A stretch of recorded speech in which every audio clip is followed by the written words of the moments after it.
बाड़े मिथुन चक्रवर्ती निहार।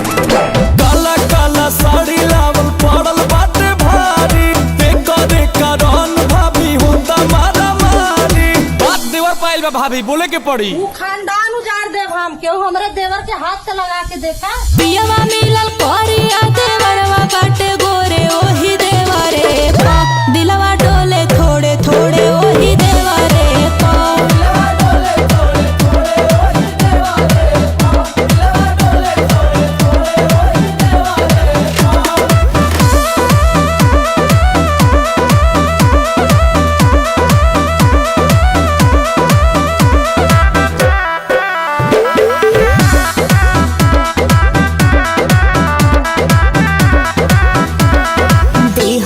दहेज परहेज काहे करी बाटे अभी एज मैनेज काहे करी।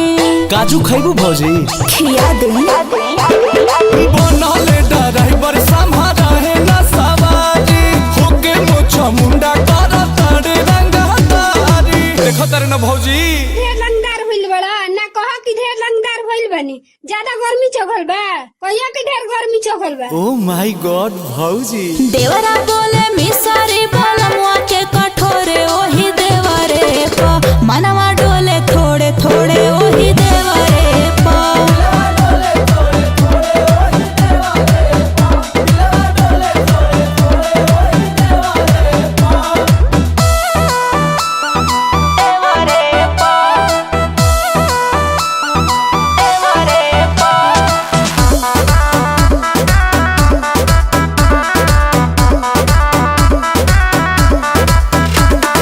रहता जे अंकुश कॉलेज में संगतिया लालू से बियाह के नयाइत नौबतिया इनकरा से तो बियाह न करती भाग जेदी तोहरे संगे।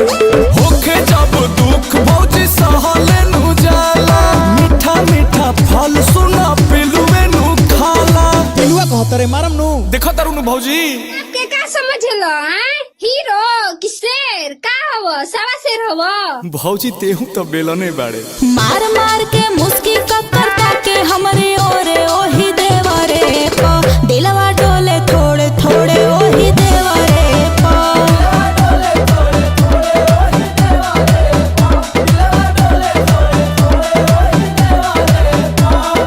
जेकरा में दम बाजा हमारा के ताक दी देवर रंगदार छाती गोलिये में दाग दी। पियवा मिलल कोरिया देवरवा बाटे गोरे ओही